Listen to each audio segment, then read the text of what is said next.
नमो तस्स भगवतो अरहतो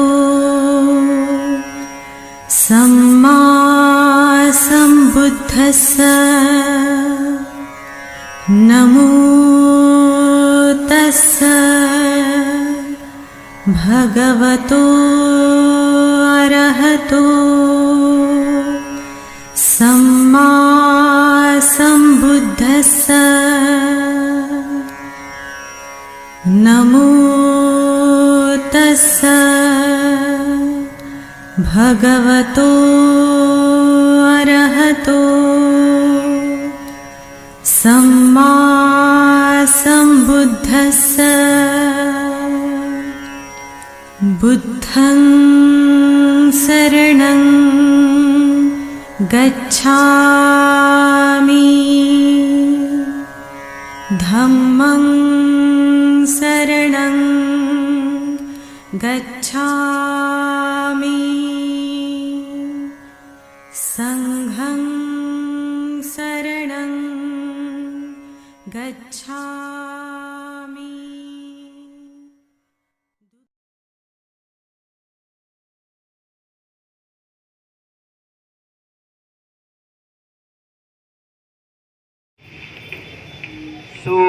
सुपटिपन्नो भगवतो शावक संघो संघं नमामि।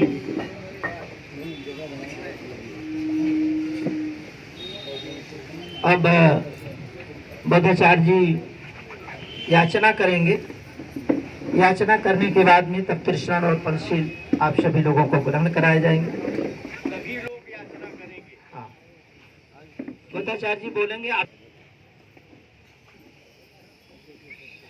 हम बोलेंगे, वही दूसरे लोग जो है जो बोल पाएंगे सभी लोग बोलेंगे। ओकाश अहं भन्ते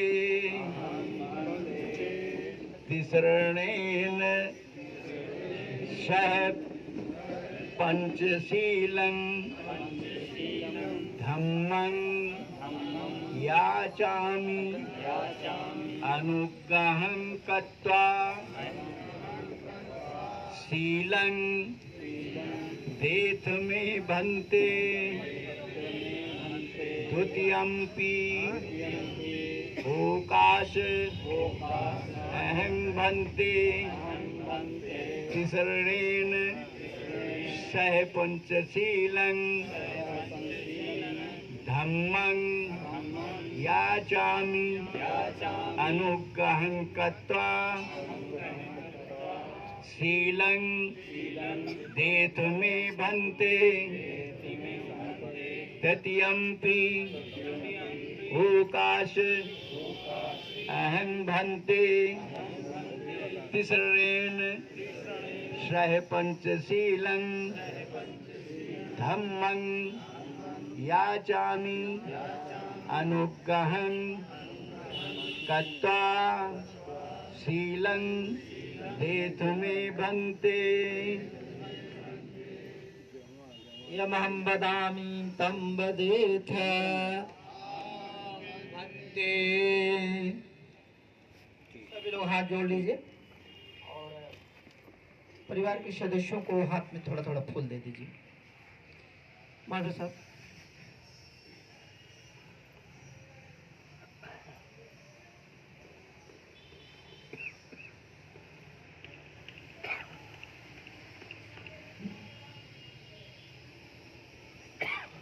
फूल हाथ में लेकर के हाथ जोड़ लीजिए। जैसा हम बोलेंगे आप लोग वैसा वैसा शब्द दोहराइएगा। छोटे छोटे शब्दों में बोलेंगे। नमो तस्स भगवतो अरहतो सम्मा सम्बुद्धस्स। नमो तस्स भगवतो अरहतो सम्मा सम्बुद्धस्स। नमो तस्स भगवतो अरहतो सम्मा सम्बुद्दस्स बुद्धं शरणं गच्छामि धम्मं शरणं गच्छामि संघं शरणं गच्छामि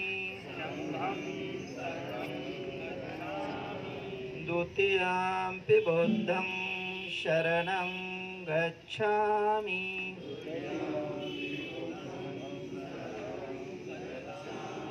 द्वितीयंपि धम्मं शरणं गच्छामि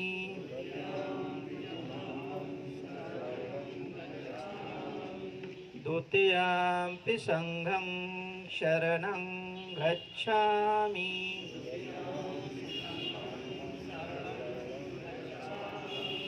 तृतीयंपि बुद्धं शरणं गच्छामि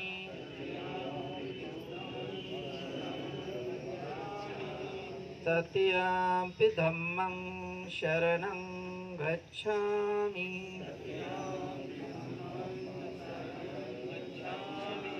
तृतीयंपि संघं शरणं गच्छामि।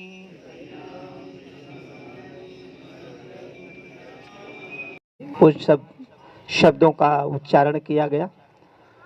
इस उच्चारण से जो तरंगे निकली हैं, इन तरंगों का बड़ा प्रभाव होता है।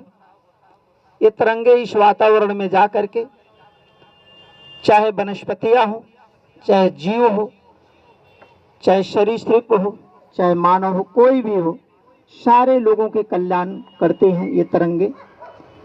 आप सभी लोग देखे होंगे, अपने जीवन में प्रैक्टिकल रूप में भी अनुभव किए होंगे कि यदि हम माता पिता से दूर हैं और कभी मुझे हिचकी आ जाती है तो हम याद करते हैं कि मेरी माँ याद कर रही है और मेरे पिता याद कर रहे हैं, मेरी नानी याद कर रही है, मेरी दादी याद कर रही है। ऐसे शब्दों का जब मैं प्रयोग करता हूँ, अपने मुख से उच्चारण करता हूँ, तो हिचकी हमारी बंद हो जाती है। ऐसा क्यों होता है? ये सब सारा विज्ञान पे आधारित है, सब वैज्ञानिक है। सबसे पहले भगवान बुद्ध के आप सभी लोगों ने नमन किया। नमो तस्य भगवतो अरहतो सम्मा सम्बुद्धस्य। नमो माने नमस्कार करते हैं, तस्य माने उनको, भगवतो भगवान शब्द और भगवत शब्द केवल भगवान बुद्ध के लिए ही इस्तेमाल हुआ है और पूरी दुनिया में आज तक कोई इस काबिल नहीं है जिसे भगवान या भगवतो शब्द से संबोधित किया जाए। लोग जबरदस्ती किसी को कह देते हैं, वह उनकी अपनी मंशा है, अपने विचार हैं, लेकिन विद्वता के दृष्टिकोण से और कोई इस काबिल ना अभी तक कोई हुआ है, भविष्य में होने की संभावना भी कम ही है। अरहतो, अरि माने शत्रु, हत माने मारना। बहुत सारे फोटो को आप लोगों ने देखा होगा, उनके हाथों में बहुत सारे अस्त्र शस्त्र हैं, परंतु भगवान बुद्ध के हाथ में कोई अस्त्र शस्त्र नहीं है। तब इन्होंने किन शत्रुओं का हनन किया, किन शत्रुओं को मारा? हर व्यक्ति, हर प्राणी काम, क्रोध, लोभ, मोह की ज्वाला में जल रहा। पूरा संसार जल रहा है, पूरा संसार जल रहा है। भगवान बुद्ध ने अपने चित्त से इन काम, क्रोध, लोभ, मोह को त्याग कर मानव के दुख मुक्ति का मार्ग ढूंढने के लिए इन्होंने अपना गृह त्याग कर, परिवार को त्याग कर, माता पिता को त्याग कर, राजपाट को त्याग कर, सब कुछ त्याग कर 6 वर्ष लगातार ध्यान साधना उन्होंने की और अंततो गत्वा इन्हें वह परम ज्ञान प्राप्त हुआ जो आज भारत के बिहार प्रदेश के बोध गया गया जिले के बोध गया जो स्थान है वहां पर इन्हें एक वृक्ष के नीचे प्राप्त हुआ। और वह कब प्राप्त हुआ? जब ये व्रत रहते थे, भूखा रहते थे, भूखा रह करके ये ज्ञान प्राप्त करना चाहते थे कि हम भूखे रहेंगे तो ज्ञान प्राप्त होगा। 24 घंटे में एक चावल का आहार बनाते थे और एक चावल खा करके रहते थे। शरीर इनकी सूख गई थी, ये मरने की स्थिति में पहुंच गए थे।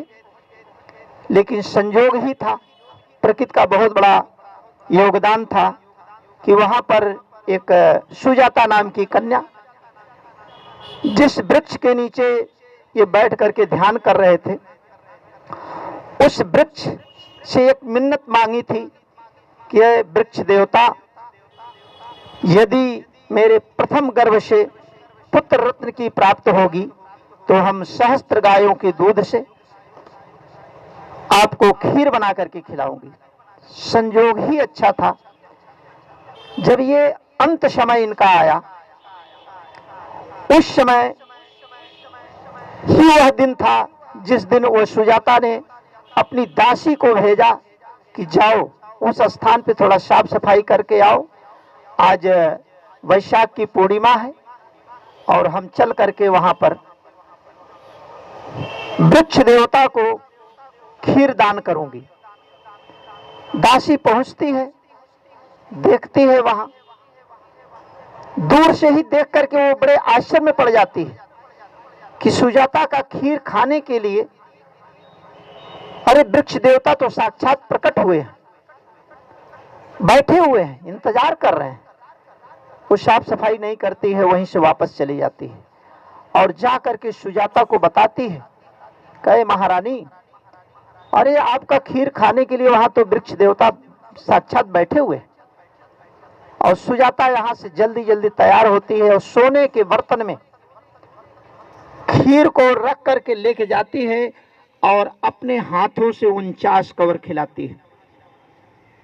जब भोजन आहार जब अंदर जाता है तो इनकी आंखें खुल जाती हैं। जब आंखें खुल जाती हैं तब इनके समझ में बात आई कि भूख सबसे बड़ा रोग है। आहार पे पूरा संसार आधारित है। अगर किसी को आहार न दिया जाए तो उसका जीवन लीला इस संसार में समाप्त हो जाएगा। आहार मुख्य है। और इसके बाद वहां से चल करके जो वहां पर एक निरंजना नदी बहती है, उस नदी में कम जल था, गर्मी का दिन था, वैशाख का पूर्णिमा था। उस नदी में जाते हैं, स्नान करते हैं और इस पार से उस पार चले जाते हैं। और पीपल के वृक्ष के नीचे, जिसे आप लोग दर्शन करके आए भी हैं कुछ लोग, जिसे बोध वृक्ष कहा जाता है, बोध माने ज्ञान होता है, उस वृक्ष के नीचे उन्हें ज्ञान प्राप्त हुआ, इसलिए उसे बोध वृक्ष कहा जाता है। और उसकी पूजा संसार के सभी अनुयायी करते हैं, सभी लोग आते हैं वहां पर उस वृक्ष की पूजा करते हैं। तो भगवान वहां से ज्ञान प्राप्त करते हैं। सुजाता का खीर खा करके ज्ञान प्राप्त हुआ। इसलिए आप सभी लोग कम से कम पूर्णिमा के दिन अवश्य खीर बना करके अपने परिवार के सदस्यों को खिलाइए। उससे क्या होगा? उससे एक बहुत बड़ा संदेश भी जाएगा। और खीर में क्या गुण होता है? चीनी का खीर मत बनवाइएगा, गुड़ का बनवाइएगा। चीनी हानिकारक है और गुड़ जो है सर्व गुण संपन्न है, इसलिए उसका नामकरण किया गया है गुड़। गुड़ में जो है आप लोग खीर बनवाइएगा और उसको अपने पूरे परिवार को कृष्ण पंचशील ग्रहण कराने के बाद में खिलाइएगा। उससे भी आपके बच्चों के बुद्धि में विकास होगा। इतना विशेष ध्यान दीजिएगा। सम्मा संबुद्धस्य, सम्यक संबुद्ध हुए, जो सर्वज्ञ हो गए, इसलिए इनको सम्यक संबुद्ध कहा गया। इनके पहले भी 27 बुद्ध पैदा हुए थे। और वो कहाँ पे थे? जिसे हमारे इतिहासकारों ने कहा है कि सिंधु घाटी की सभ्यता, जो विश्व की उच्च कोटि की सभ्यता थी, वो हमारे पूर्वजों की सभ्यता थी, भारत के लोगों की सभ्यता थी। उस सभ्यता को नष्ट कर दिया गया था। उसी को भगवान बुद्ध ने कहा, नहीं वेरे न वेरानी सम्मंती कुदाचन अवेरेन च सम्मति एष धम्मो सनातनो। यही हमारा सनातन धर्म है। वैर से वैर खत्म नहीं होता है, मैत्री से वैर खत्म होता है। यही हमारा सनातन धर्म है।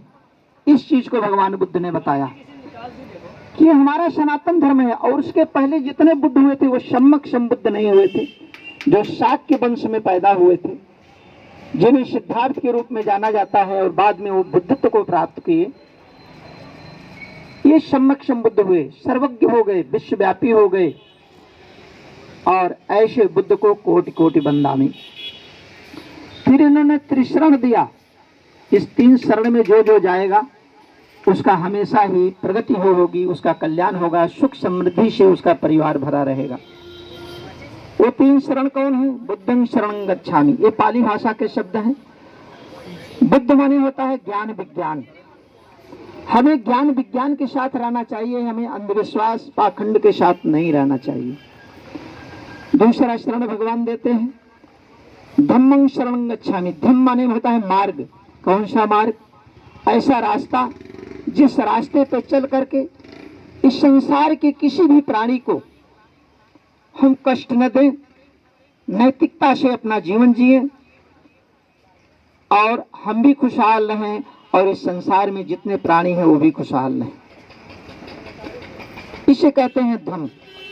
भगवान कहते हैं कि हमें धम्म के मार्ग पे चलना चाहिए। संघं शरणं गच्छामि। हमें संघ बना के रहना चाहिए। पहले भी संघ की कीमत थी और आज भी संघ की कीमत है। संघ का जो फैसला हुआ था, भगवान बुद्ध ने उस फैसले के अनुसार अपना गृह त्याग किए थे। उस समय भी संघ था और आज भी संघ की आवश्यकता है। और संघ से ही आपके देश का सबसे बड़ा लोकतंत्र जो है,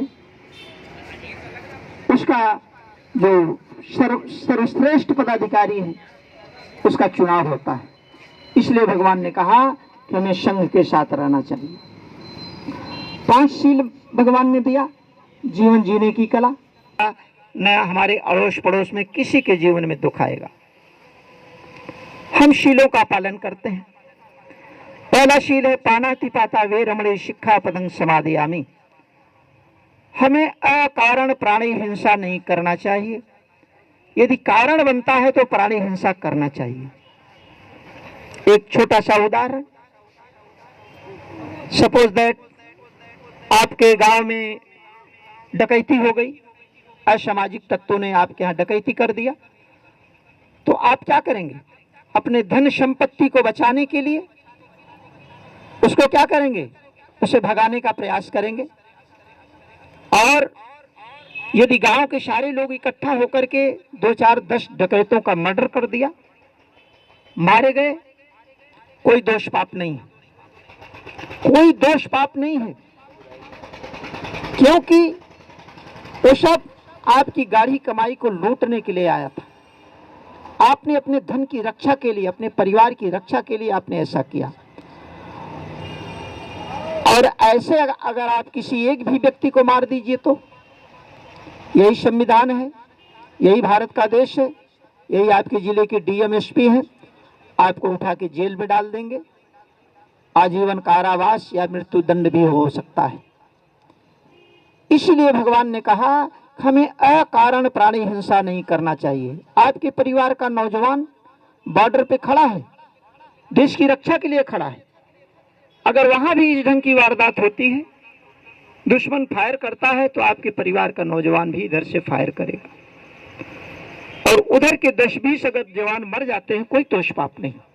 अगर दोष पाप लगता तो भारत सरकार ट्रक रुपए आपके घर भेज देती, लेकिन आप अपने उस परिवार के नौजवान को वहां पर न भेजते, क्योंकि पाप लगता। इसीलिए भगवान ने कहा कि हमें अकारण प्राणी हिंसा नहीं करना चाहिए। पूरे संसार के लोग भगवान बुद्ध के 5 शीलों का पालन करते हैं। पूरे संसार के, चाहे वो मुस्लिम कंट्री हो, यहूदी कंट्री हो, सिख कंट्री हो, ईसाई कंट्री हो, हिंदू कंट्री हो, चाहे बुद्धिस्ट कंट्री हो, सारे देश के लोग भगवान बुद्ध की इस 5 शीलों का पालन अपने संविधान में पिरो रखे हैं, अपने धर्म में पिरो रखे हैं। क्योंकि भगवान बुद्ध का जो धर्म है जो धम्म है उनका, इस धम्म को सीखने के लिए ईसा मसीह भी लंदन से चल करके, यूरोप से चल करके भारत में आए थे, और मोहम्मद साहब भी आए थे 570 ईस्वी के बाद। ये सारे के सारे लोग आकर के भारत में भगवान बुद्ध के धम्म को सीख करके जा करके अपने यहाँ एक नई परिपाटी चालू कर दी उन्होंने। लेकिन उसमें का जो नियम है, जो मानवता का नियम है, उसको उन लोगों ने अपने धम्म में समाहित किया है। दूसरा शील भगवान देते हैं, आदिन्य दाना वे रमणी शिक्षा पदं समादियामी। हमें चोरी नहीं करना चाहिए। चोरी करने वाले का हश्र क्या होता है? चोरी करने वाला व्यक्ति आप जैसे लोगों के द्वारा पकड़ा जाएगा तो पहले उसकी पिटाई होती है, तत्पश्चात उसे पुलिस को हैंडओवर कर दिया जाता है और उसके ऊपर केस हो जाते हैं, उसको जेल हो जाती है। कल इस रास्ते से अगर वो चोर गुजरेगा या उस परिवार का कोई सदस्य, उसके माता पिता, उसकी पत्नी, उसके बच्चे इस रास्ते से गुजरेंगे, आप जैसे संभ्रांत लोग उंगली उठा करके उसकी तरफ संकेत करेंगे, देखो चोरवा जा रहा है, चोरवा की माँ जा रही है, चोरवा का पिता जा रहा है, चोरवा का भाई जा रहा है, चोरवा का बेटी जा रहा है, चोरवा का बेटा जा रहा है, चोरवा की पत्नी जा रही है। ऐसे आप लोग आपस में चर्चा करोगे। गलती तो एक ने किया और बदनाम पूरा परिवार हो रहा है। इसीलिए भगवान बुद्ध ने 2500 साल पहले कहा कि हमें चोरी नहीं करना चाहिए। कितनी बड़ी बात भगवान ने दिया है। 5 शील जो इस भगवान के हैं, ये विश्व में इतने कम शब्दों में कोई इतनी चीज नहीं उसमें समाहित किया है। बहुत बड़ी चीज समाहित कर दिया है भगवान ने। तीसरा शील भगवान देते हैं, कामे सुमिच्छाचारा वे रमणी शिक्षा पदं समादियामी। वंश को चलाने के लिए, परिवार को आगे बढ़ाने के लिए एक पति पत्नी का संबंध बनाया जाता है, जिसका साक्षी समाज होता है। ये सामाजिक बंधन है। इसके अलावा इस संसार में जितनी भी महिलाएं हैं, सारे पुरुष लोग उन महिलाओं को इस दृष्टिकोण से देखें कि जो मेरी माँ की उम्र के है मेरी माँ है, जो मेरी बहन की उम्र के है मेरी बहन है, जो मेरी बेटी की उम्र का है मेरी बेटी है। और सारी महिलाएं पुरुषों को इस दृष्टिकोण से देखें कि जो मेरे पिता के तुल्य हैं वो मेरे पिता हैं, जो मेरे भाई के समान है वो मेरे भाई हैं, और जो मेरे पुत्र के समान है मेरे पुत्र हैं। तो पूरे संसार में एड्स जैसी बीमारी का जन्म ही न होता। आज जिन जिन देश के लोग भगवान बुद्ध के इस तीसरे शील का पालन नहीं करते हैं, उस देश के लोग कम उम्र में ही इस दुनिया से विदा हो जाते हैं और अपना तो जीवन दुखमय करते ही हैं और परिवार के शेष सदस्यों का भी जीवन दुखमय कर देते हैं। और जिन जिन देश के लोग भगवान बुद्ध के शीलों का पालन करते हैं, उन देश में 125 बरस, 130 बरस, 120 बरस ऐसे ऐसे उन लोगों की उम्र होती है। चाहे चाइना हो, जापान हो, वियतनाम हो, ये सारे देश के लोग इतनी इतनी लंबी उम्र जीते हैं। क्यों? क्योंकि भगवान बुद्ध के शीलों का पालन करते हैं। चौथा शील भगवान देते हैं, मुषावादा वे रमणी शिक्षा पदं समादियामी। हमें झूठ नहीं बोलना चाहिए। झूठ बोलने वाला का हश्र क्या होता है? झूठ बोलने वाला व्यक्ति झूठ बोल करके वह इस समाज में जब कहीं जाता है तो एक झूठ जब वो बोल देता है तो दूसरे झूठ को और बोलता है पहले झूठ को छिपाने के लिए, तीसरे झूठ को बोलता है पहले और दूसरे झूठ को छुपाने के लिए। इस तरह उसकी झूठ की जो संख्या होती है वो बढ़ती चली जाती है। आप लोगों ने भी अपने जीवन में देखा होगा, कहीं गांव में कोई दबंग है, कोई गरीब है, कोई कमजोर है। किसी दबंग व्यक्ति ने जब उस गरीब व्यक्ति की जमीन को जबरदस्ती कब्जा कर लेता है और तीसरे व्यक्ति को वो देता है 50,000 रुपए, चलो तुम 50,000 रुपए ले लो और चल करके साहब के सामने झूठ बोल दो। 1 मिनट लगेगा तुम्हें झूठ बोलने में कि ये जमीन इसकी नहीं है, ये जमीन मेरी है, बस इतना केवल बोल दो। वह व्यक्ति जाता है वहां पर झूठ बोल देता है और 1 मिनट में 50,000 रुपए कमा लेता है, बड़ा प्रसन्न होता है। लेकिन इस प्रकृति का हाथ बहुत लंबा है, कोई बैठा नहीं ऊपर कि आपका हिसाब लिख रहा है, मुनीबी कर रहा है, अकाउंटेंट बना हुआ है आपका, कोई नहीं है। भगवान बुद्ध भी नहीं, उनके विचार चल रहे इस संसार में। ये प्रकृति जिसने आपको बनाया है, 4 महाभूतों से लोगों के शरीर का निर्माण होता है और फिर मरने के बाद इन 4 महाभूतों में विलीन हो जाता है। 4 महाभूत कौन से हैं? सूरज की गर्मी, जैसे आग भी कह लीजिए, आग, हवा, पानी और मिट्टी, ये 4 चीजों से मानव शरीर का निर्माण होता है और अंततोगत्वा ये मानव जब अपनी काया को त्यागता है तो ये 4 महाभूतों में विलीन हो जाता है। यही सच है। और दूसरे धर्म संस्कृति के लोगों ने अपना झंडा ऊंचा करने के लिए उन्होंने एक श्लोक गढ़ दिया, क्षिति जल पावक गगन समीरा और 5 तत्व रचित ये अधम शरीरा। 5 तत्व बता दिया, जबकि हवा तत्व नहीं है। हवा तत्व है क्या? जो हम सांस लेते हैं, प्योर ऑक्सीजन नहीं सांस लेते हैं, कंपाउंड सांस लेते हैं। जो साइंस के स्टूडेंट्स होंगे वो सब जानते होंगे। जल क्या है? जल क्या है? जल कोई एलिमेंट है, कोई तत्व है? जल तत्व नहीं, जल भी कंपाउंड है। H2O से बनकर के क्या बनता है? जल बनता है। H2O ऑक्सीजन होता है, हाइड्रोजन होता है, मिला करके जल का निर्माण होता है कि नहीं? इस ढंग से ये कंपाउंड है। लेकिन भगवान ने उस समय बता दिया कि इन चीजों से ये 4 शरीर, 4 महाभूतों से ये शरीर का निर्माण हुआ है, वनस्पतियों का निर्माण हुआ है, सरीसृप का निर्माण हुआ है और कीट पतंगों तथा जानवरों का निर्माण हुआ है। भगवान ने बता दिया। तो झूठ बोल करके वो आदमी 50,000 जब 1 मिनट में कमाता है तो ये प्रकृति उसे दंड देती है, क्योंकि उसने झूठ बोल करके कमाया है। उसके परिवार में कोई आपत्ति विपत्ति भेज देती है, कोई एक्सीडेंट करा देगी, कोई बीमारी ऐसी भेज देगी लाइलाज, सारे डॉक्टर फेल हो जाते हैं, पूरे विश्व के डॉक्टर फेल हो जाते हैं। उसका 50,000 रुपया चला जाता है, परिवार के सारे सदस्य दुख भोगते हैं और उसके बैंक से भी पैसे खारिज हो जाते हैं। ये प्रकृति अच्छा करोगे तो पुरस्कार देगी और अकुशल कर्म करोगे तो ये प्रकृति आपको दंड देगी। ये प्रकृति के हाथ में ही सब कुछ है। जिसने हमें आपको बनाया वो हमें आपको सुख और दुख दोनों देती है। इसलिए मानव को हमेशा कुशल कर्म करना चाहिए, अकुशल कर्म नहीं करना चाहिए। 5वां शील भगवान देते हैं, सुरा मेरे मज्जय पमादठाना वेरमणि शिक्षा पदं समादयामि। हमें कच्ची शराब, पक्की शराब या कोई नशे पते की चीज नहीं ग्रहण करना चाहिए। भगवान बुद्ध ने आज से 2500 साल पहले कहा, उसका एक छोटा सा उदाहरण हम आप लोगों के बीच में रखते हैं। भगवान ने कहा कि हमें कोई नशा नहीं करना चाहिए और इस प्रकृति ने हमें आपको बहुत कुछ दिया है। सबसे पहला आहार मानव का क्या होता है या किसी का क्या होता है?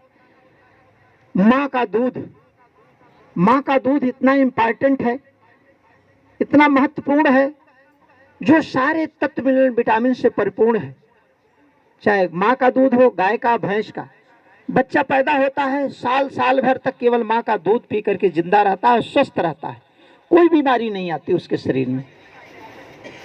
और दूध वाला आपके घर ले आता है, दरवाजे तक पहुंचाता है।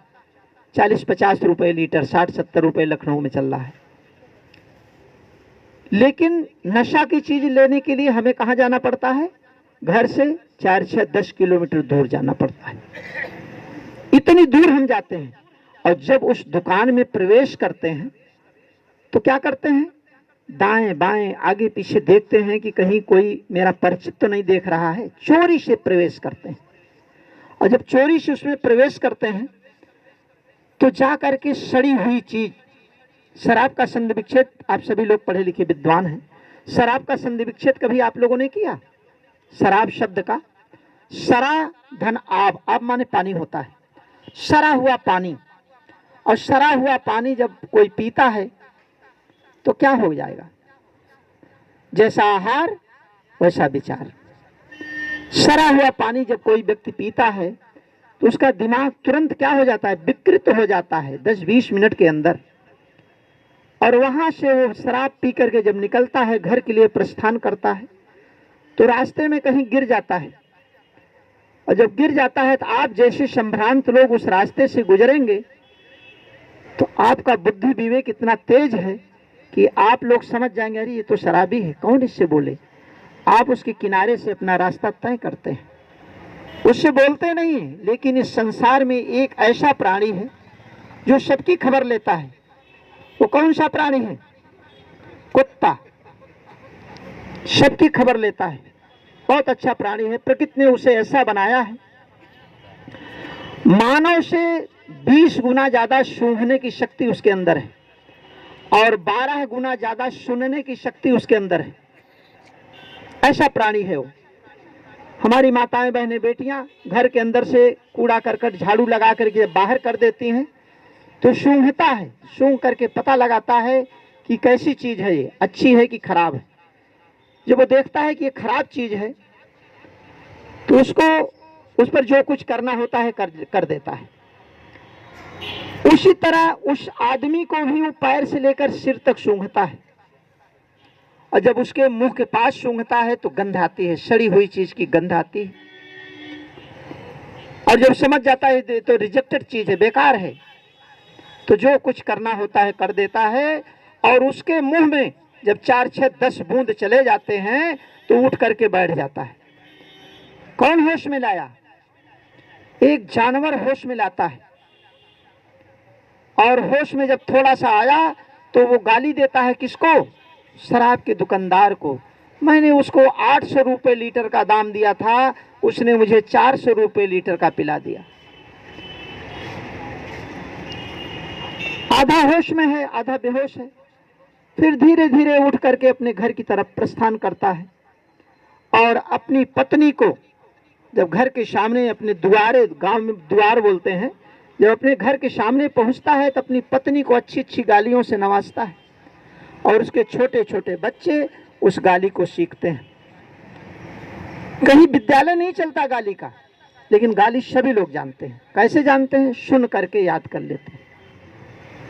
तो उसके बच्चे गालियों को सीख लेते हैं। और वह व्यक्ति शराब पीते पीते 10-15 साल जाते जाते अपने शरीर को नष्ट कर डालता है। उसके फेफड़े सड़ जाते हैं और वह धन से भी निर्धन हो जाता है, तन से भी निर्धन हो जाता है। और मन तो उसका पहले से ही निर्धन था। जो अपने मन पे काबू नहीं कर पाया, इसका मतलब वो मन से निर्धन है।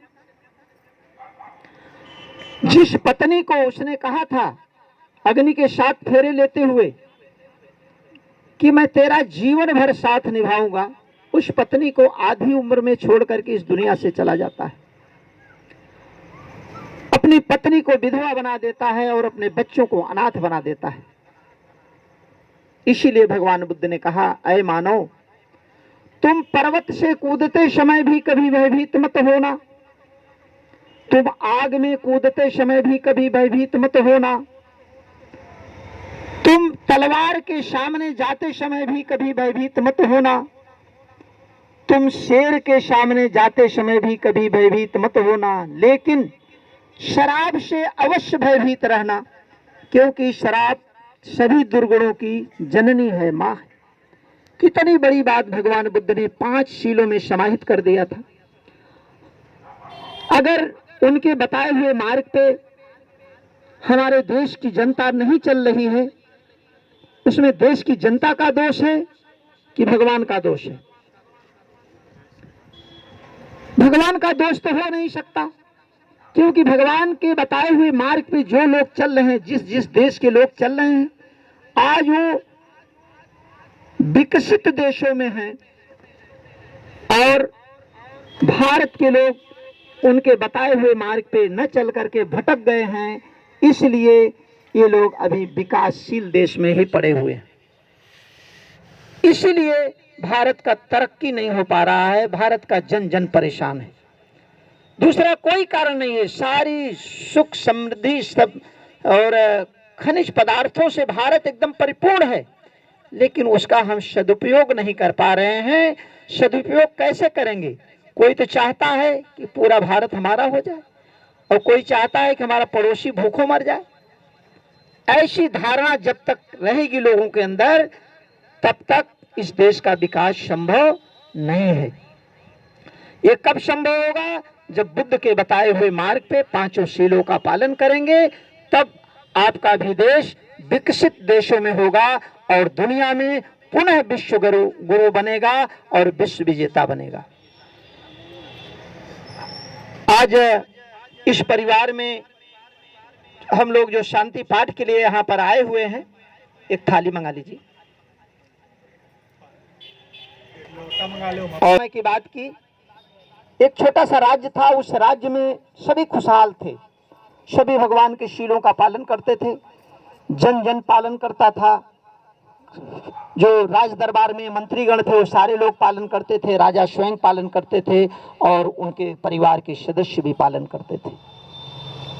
एक मंत्री थोड़ा शरारती था, उसने कहा कि हम एक शील का पालन नहीं करेंगे, देखते हैं क्या होता है। हम 5 शीलों में से एक शील का पालन नहीं करेंगे, लेकिन 4 शीलों का पालन करेंगे। उसने एक शील का पालन न करने के लिए एक संकल्प लिया। क्या संकल्प लेता है? कि खजाने से हम बिना राजा के आदेश का कुछ मुद्राएं हम घर ले जाएंगे। किसी मंत्री से नहीं पूछा, न राजा से आदेश लिया, और वह प्रतिदिन एक गठरी में कुछ मुद्राएं गठिया करके घर ले जाता करता था। 1 दिन ले गया, 2 दिन ले गया, 4 दिन ले गया, 10 दिन ले गया, 12 दिन ले गया, 15 दिन ले गया। तो जो और शेष मंत्री थे वहां पर, सारे मंत्रियों ने कहा अरे ये तो खजाना खाली कर देगा, एक दिन पूरा खजाना खाली हो जाएगा अगर इसी तरह ये रोज ले जाता रहा तो। सारे मंत्री राजा के पास गए और राजा के पास जा करके शिकायत की उसकी कि राजन, क्या आपके आदेशानुसार फला नाम का मंत्री खजाने से मुद्राएं ले जा रहा है? तो राजा क्रोध में आ गया, नहीं, मेरे आदेश से तो नहीं ले जा रहा है, क्या हुआ? तो उन्होंने कहा आज 16वां दिन है, अभी अभी वो खजाने से मुद्रा गठरी गठिया करके लेके गया है, अभी रास्ते में होगा। राजा ने तुरंत आदेश दिया उन मंत्रियों को, जाओ सिपाही भेज दो। अब सिपाही जाते हैं, रास्ते से पकड़ करके उसको ले आते हैं और जेल में डाल देते हैं, कटघरे में बंद कर देते हैं। और राजा गुस्से में था कि बिना मेरे आदेश के ये कैसे मुद्रा ले जा रहा है खजाने से। ले जा करके उसे जेल में डलवा देते हैं और आदेश दे देते हैं कि इसको फला दिन को फांसी की सजा होगी। पहले भी ये नियम था, आज भी नियम है। जब किसी व्यक्ति की फांसी की सजा का आदेश होता है तो उससे उसका अंतिम इच्छा पूछी जाती है कि तुम्हारी अंतिम इच्छा क्या है। तो राजा तो जाते नहीं थे पूछने के लिए, मंत्री को भेज देते थे, जाओ पूछो उसकी आखिरी इच्छा क्या है। उसने कहा कि मैं अपनी आखिरी इच्छा राजा से बताऊंगा और किसी को नहीं बताऊंगा, केवल राजा साहब से बताऊंगा। राजा गुस्से में था, बुद्ध का अनुयायी था, उसने कहा नहीं, मेरे पास मत ले आओ उसको। वह दिन आ गया जिस दिन उसे फांसी देनी थी। सुबह जनता इकट्ठा हो गई, सारे मंत्रीगण आ गए, राजा का दरबार लगा। तो राजा का हृदय पिघल गया। राजा ने उसे भेजा अपने मंत्री को, जाओ आज पूछ लो उससे कि देखो उसकी आखिरी इच्छा क्या है। वही जवाब उसने पुनः दिया कि मैं अपनी इच्छा राजा से बताऊंगा।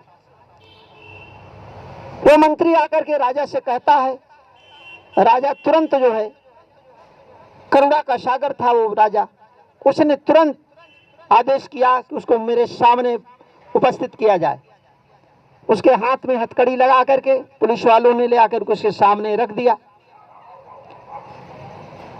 राजा ने उसकी आखिरी इच्छा पूछी तो बोलता है, राजन, अगर मुझे चोरी करना होता मैं सभी मंत्रियों के सामने क्यों ले जाता।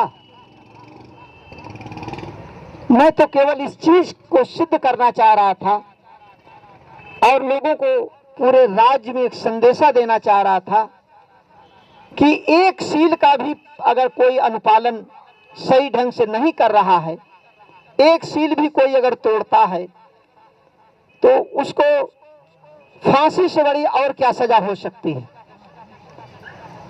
इसलिए मैंने बिना आदेश के और प्रतिदिन वहां से खजाने से मुद्राएं लेकर जा रहा था, जिससे एक न एक दिन ये शिकायत आपके समक्ष इस दरबार का कोई न कोई सदस्य जरूर पेश करेगा।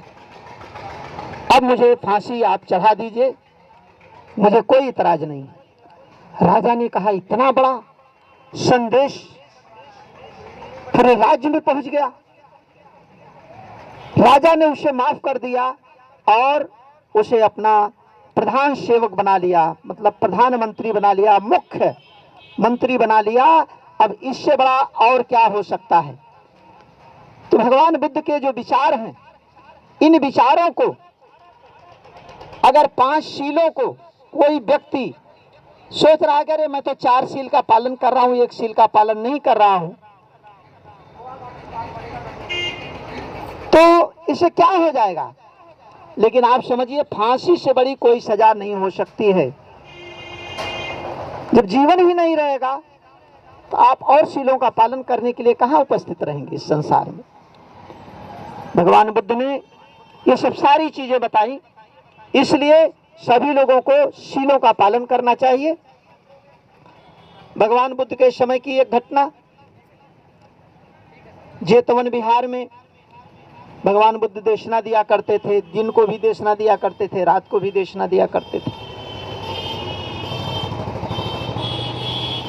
इतना बड़ा नगर था, महानगर था, श्रावस्ती महानगर था, और उस महानगर में बड़े बड़े व्यापारी थे। एक व्यापारी इतना धनी था और वो अपने कारोबार में इतना व्यस्त रहता था कि अपने परिवार को समय नहीं दे पाता था। उसकी एक बेटी थी। बेटी जब थोड़ा सयान हुई, उसकी शादी उदी की चर्चाएं होने लगी कि इसकी शादी फला जगह कर दी जाए। और नौकर चाकर के भरोसे उस बेटी को शिक्षा ग्रहण करने के लिए या कहीं मार्केट में जाने के लिए अनुमति रहती थी। उस नौकर से उस बेटी का गलत संबंध हो जाता है। बारात आने को है, कल बारात आएगी। आज ही रात को दोनों ने प्लान बनाया और प्लान बना करके धन दौलत, रुपया पैसा, सोना चांदी लेकर के फरार हो गए। और दूसरे दिन बारात आने वाली थी। यहां तो हाहाकार मच गया। उस धनी परिवार का कितना बड़ा अपमान हुआ। बेटी चली गई, एक नौकर के साथ चली गई दूसरे राज्य में जाकर के। जब तक धन दौलत था तब तक इन लोगों ने खाया पिया रहा आराम से। जब धन दौलत खत्म हो गया तो मजदूरी करने लगा उसका पति, मजदूरी करने लगा और उसी पीरियड में उसे एक पुत्र रत्न की प्राप्त होती है। तो दूसरी बार जब उसे बच्चा पैदा होने का समय आया तो उसने जिद बना लिया कि बहुत दिन हो गया, अब चलो घर, हमारे माता पिता तुम्हें माफ कर देंगे, हमें भी माफ कर देंगे। वो डर के मारा नहीं जाता था नौकर कि हम जाएंगे तो हमारी हत्या हो जाएगी। एक दिन वो काम पर चला गया और उसी पीरियड में इसने मन बना करके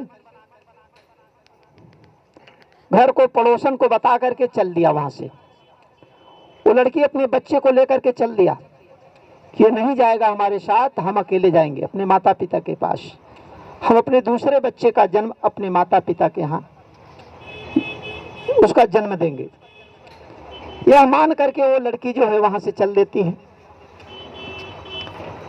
थोड़ी देर के बाद में, घंटे 2 घंटे के बाद में जब वो वापस आता है तो पड़ोसन ने बताया कि आपकी पत्नी तो बच्चे को लेकर के चली गई। कहाँ गई? अरे वो तो चली गई अपने मायके श्रावस्ती। ऐसा उन्होंने जब बताया, ये भी तुरंत घर से निकला और चल दिया। किस रास्ते से गई, कहाँ गई, कैसे गई, उसी रास्ते पे चल दिया। सूर्यास्त होते होते वो दोनों एक दूसरे से मिल जाते हैं, मुलाकात हो जाती है और इसी पीरियड में उसे प्रसव पीड़ा होने लगती है। तो कहती है कि कुछ आग की व्यवस्था करो, पत्तियां इकट्ठा करो। उसके हाथ में कुल्हाड़ी, समझते हैं आप लोग कुल्हाड़ी, कुल्हाड़ी टाइप का एक कुछ अस्त्र था, उसको लेकर के वो जाता है कि हम ले आकर के यहाँ कुछ छाया बना दें। और इतने में तब तक बादल घिर आते हैं और बादल घिर आते हैं, गर्जना होने लगती है, तेज बारिश होने लगती है। और वह व्यक्ति जो पत्तियां इकट्ठा करने के लिए गया था कि यहाँ पर एक छप्पड़ झोपड़ी टाइप का बना देते हैं, थोड़ा अंधेरा भी हो गया था। वहां पर एक काला नाग बैठा हुआ था, सांप, उसे डस लेता है। और जब डस लेता है तो ये भी देख लिया कि नाग मुझे डस लिया, उसने कुल्हाड़ी से उसको मार दिया और वह नाग वहीं मर जाता है, वो सांप वहीं मर जाता है और दोनों मर जाते हैं। इतना विषैला नाग था वो। उसके डसने के 5 मिनट 10 मिनट बाद ही वह व्यक्ति मर जाता है। और यह बेटी यहाँ पर अपने बच्चे को जन्म देती है। उस अवस्था में जब आंधी और तूफान चल रहे थे, किसी तरह रात बिताई दुखियारी बेटी। और इसके बाद में जैसे सूर्योदय हो रहा है, कष्ट को झेलते हुए उस दिशा में चल देती है जिस दिशा में उसका पति छप्पर बनाने के लिए पत्तियां इकट्ठा करने के लिए गया था। थोड़ी दूर जाती है तो देखती है कि मेरा पति यहाँ मरा हुआ है, इसके शरीर पूरे काले पड़ गए हैं। और तब तक उसकी निगाह पड़ जाती है सांप के ऊपर। उसने देख लिया कि सांप के काटने से मेरा पति मरा हुआ है। उसको छोड़ देती है और वहां से अपने बच्चों को लेकर के अपने मायके के लिए प्रस्थान करती है। रास्ते में एक छोटी सी नदी टाइप की थी, नदी नाला, और बरसात की वजह से उसमें पानी थोड़ा तेज गति से प्रवाह कर रहा था। तो बेटी ने सोचा कि अगर हम दोनों बच्चों को लेकर के इसमें प्रवेश करते हैं, हो सकता है पानी का बहाव तेज है, कहीं मेरा पैर फिसल गया तो हमारे दोनों बच्चे इसी में डूब मरेंगे। उसने एक बच्चे को इसी किनारे बैठा दिया और दूसरे बच्चे को लेकर के उस पार चली गई। वहां पर बच्चे को लेटा करके ऊपर से एक छायादार कोई बड़ा सा पत्ता था किसी वृक्ष का, उस पत्ते से ढक दिया छोटे बच्चे को। और जब फिर वह नदी में प्रवेश करती है, नाले में प्रवेश करती है, बीच नाले में जब जहां पर पानी का बहाव तेज था वहां पहुंचती है, तब तक एक चील जानते हैं ना, बड़ा पक्षी होता है। उसने सोचा ये मांस का कोई लथड़ा है। छोटा बच्चा, 1 दिन का बच्चा, 4 घंटे का बच्चा कितना बड़ा हो सकता है। उस मांस के लोथड़े को समझ करके उस बच्चे को अपने पंजे से पकड़ा और उठा करके लेके उड़ गई। और जब वो बेटी देखती है तो हाथ से तालियां बजाती है और आवाज लगाती है। इतने में वो चील बच्चे को लेकर उड़ जाती है और दूसरा बच्चा सोचा कि माँ मुझे बुला रही है। दूसरा बच्चा दूसरे किनारे से जब पानी में प्रवेश करता है तो तेज प्रवाह की वजह से उस जल में वो क्या कर जाता है, बह जाता है। बेटा बह गया, एक बच्चे को चील उठा ले गई और पति एक दिन पहले ही अपनी लीला समाप्त कर दिया। दुखियारी बेटी अपने घर के लिए प्रस्थान करती है। कुछ दूर आई तो रास्ते में एक आदमी मिल गया जो उसी गांव का था, उसी नगर का था। उस व्यक्ति को देख करके वो पूछती है, एक दूसरे को दोनों पहचान जाते हैं। पूछती है बेटी कि मेरे पिताजी कुशल मंगल से हैं? तो वो व्यक्ति बताता है, अरे बेटी, अभी रात को जो आंधी तूफान आया था, तुम्हारा इतना पुराना मकान जो जर्जर हो गया था, पूरा मकान ढह गया और उसी में तुम्हारे परिवार के सारे लोग मर गए। कितना बड़ा विपद। पति अलग मर गया, दोनों पुत्र मर गए, मां मर गई, भाई मर गया और पिता मर गए, पूरा परिवार साफ हो गया। इतना बड़ा संकट एक साथ किसी के ऊपर आ जाए तो कैसे बर्दाश्त करेगा। वो बेटी जब गांव में पहुंचती है पागल हो जाती है, पागल हो जाती है। और इस घर से उस घर जब वो जाती है तो गांव के बच्चे ढेला मारते हैं, गाली देते हैं। बच्चों को क्या पता कौन है कैसे है। कितनी दुखियारी बेटी। किसी ने कहा, अरे इस बेटी को अगर भगवान के पास भेज दिया जाए, श्रावस्ती के जेतवन में भगवान दक्षिणा दे रहे हैं, इसका कल्याण हो जाएगा। बेटी बिना वस्त्र के हो जाती है। अब वो वहां पर उसको कुछ लोग पहुंचा देते हैं। जब पहुंचाते हैं तो भगवान के सामने वो जाने से संकोच करती है, दूर बैठ जाती है। और भगवान के जो शब्द होते हैं जब उसके कान तक पहुंचते हैं, करुणा भरे शब्द, ज्ञान के शब्द, दुख मुक्ति के शब्द जब उसके कान तक पहुंचते हैं तो उसको थोड़ा सा होश आ जाता है। निर्वस्त्र बेटी बैठी हुई है, संकुचाती है, शर्माती है, तो किसी बौद्ध भिक्षु ने वस्त्र ले जाकर के डाल दिया उसके ऊपर, उसके शरीर को ढक देते हैं कपड़े से। तभी से उसका नाम पटाचारा पड़ गया। और वो पटाचारा बेटी बौद्ध भिक्षुणी बन करके भगवान बुद्ध के शरण में हो गई, दुख मुक्त हो गई। इतना बड़ा दुख जिसके ऊपर था वह दुख मुक्त हो जाते हैं।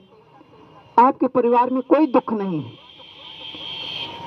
इस सृष्टि का नियम है कि जो व्यक्ति इस संसार में पैदा हुआ है उसे एक न एक दिन जाना है।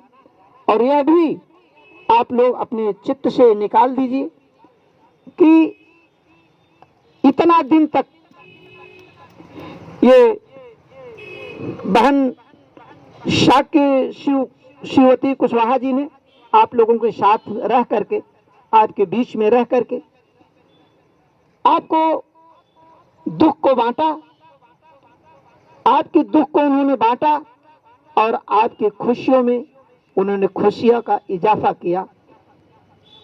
और अब उनको याद करने से न उस दुनिया में है, न उनका कुछ होगा, न आपका कुछ परिवर्तन होगा। इसलिए इस सृष्टि का नियम है। भगवान बुद्ध ने कहा, अनिच्छावत संखारा उपद्वय धम्मिनो उपज्जत्वा निर्जन्तिं तेषं उपशमो सुखो।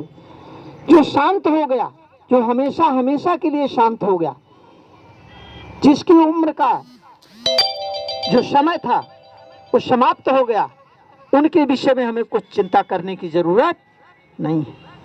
हमें जो शेष परिवार के लोग हैं, ये सारे लोग मिलजुल करके अपना और अपने परिवार का, अपने अड़ोस पड़ोस के लोगों का, नाते रिश्तेदारों का, सबको मिला करके हमें प्रगति के पथ पर आगे बढ़ना है और भगवान बुद्ध के विचारों के अनुसार अपना जीवन जीना है। इन्हीं चंद शब्दों के साथ हम अपनी बात को यहीं पर पोस्टपोन करते हैं और लाइए अब संस्कार का काम करा दे। सम्मासम बुद्धस्य नमो तस्य भगवतो अरहतो सम्मासम बुद्धस्य नमो तस्य भगवतो अरहतो सम्मासम बुद्धस्य विपत्ति पटिवाहाय सब संपत्ति सिद्धिया सब दुख विनाशाय परितं ब्रूथ मंगलं विपत्ति परिवाहाय सब संपत्ति सिद्धिया सब भय विनाशाय परितं ब्रूथ मंगलं विपत्ति परिवाहाय सब संपत्ति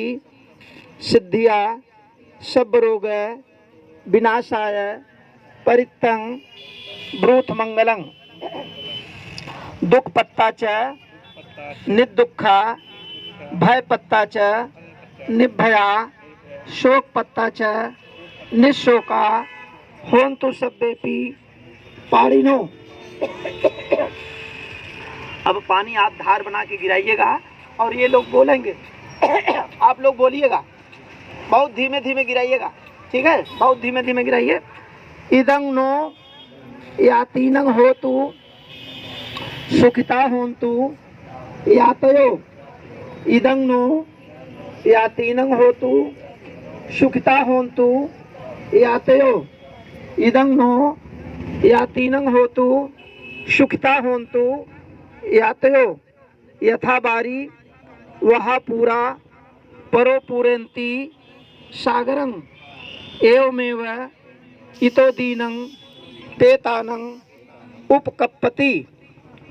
यथा बारी वहा पूरा परो पूरन्ति। सबसे पहले भगवान बुद्ध को नमन करते हुए तथा शिव जी कुशवाहा को श्रद्धांजलि देते हुए हम आपको नमो बुद्धाय करते हैं। जैसा कि आपने देखा, भंते जी ने दुख को मिटाने के लिए, परिवार को एकजुट रखने के लिए एक धागा इन्होंने लगाया था। इसका मतलब सारे लोग मिलके जो आपके दुख घड़ी में सम्राट अशोक का भारत भी आपके साथ है, तथा जितने लोग बैठे हुए हैं या जो नहीं बैठे हुए हैं, दूर दूर हैं, एक धागा लगा के इन्होंने वो किया कि सारे लोग जो है मिल के आपके दुख घड़ी में आपके परिवार के साथ हैं हम लोग।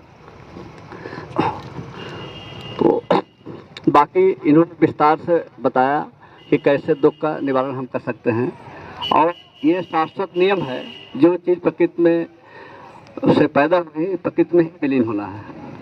दूसरी चीज़ सबसे अच्छी बात ये रही, जैसे कहते कर्म ही पूजा है, तीनों श्रम विभाग में नौकरी किया, और दूसरी चीज़ है सारे परिवार में सब बच्चों को शादी ब्याह सब चीज़ सब हो गया। उसके बाद जो है ऐसी घटना घटी, क्योंकि किसी व्यक्ति को जब भी जाता है तभी दुख होगा, चाहे उम्र जितनी हो। तो ये प्रकृति का शाश्वत नियम है कि जो चीज़ प्रकृति में पैदा हुई उसी में विलीन होगी। सम्राट अशोक का भारत इस घड़ी में आप लोगों के साथ है। इसी के साथ मैं अपनी बात समाप्त करता हूँ। सबको नमो बुद्धाय।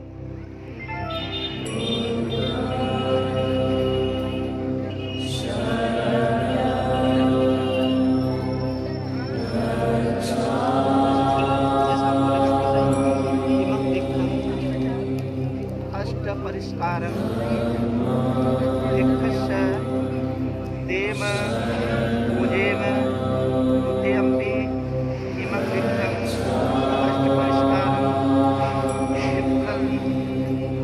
देव पूजेम बुद्धियम्पि इमं विघ्नं अष्टपरिष्कारं।